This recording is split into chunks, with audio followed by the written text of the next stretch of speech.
To ask the First Minister, in light of last week's fiscal sustainability report published by the Scottish Fiscal Commission, what the economic priorities of the Scottish Government are.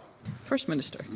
The report highlights the impact of long-term change in demographics to our economy and public finances, but we're experiencing those challenges now as business and public services struggle to recruit and retain staff. There's simply no doubt that Brexit and the loss of freedom of movement has exacerbated these challenges.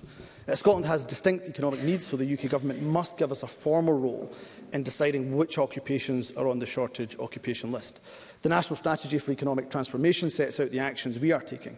Economic success, of course, is not just GDP growth, but delivering a well-being economy, which will increase productivity and international competitiveness and deliver fairer, greener prosperity for all of Scotland. We're doing everything possible within the powers currently available, but we need the full powers of independence to truly unleash and maximise Scotland's potential.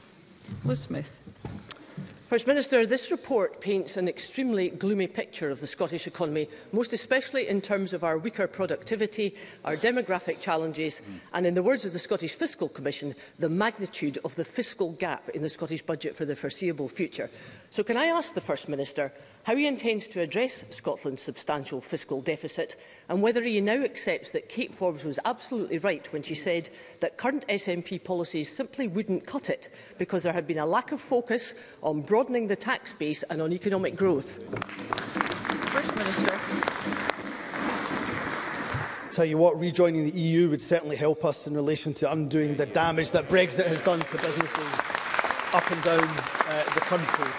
Astonishing that Liz Smith was able to get through that question without mentioning the damage and the impact that Brexit has done to our economy and to businesses right up and down the country. The loss of access to the largest single market in the world, the lack of access to freedom of movement. Talk to any hospitality industry up and down the country and they will tell you just how damaging Brexit has been. What else has been damaging, of course? Immigration. Those immigration policies that have been brought forward by her government that works against the economic interest of Scotland. And to extend in Olive Branch, Liz Smith and I have, of course, worked on some of these issues before.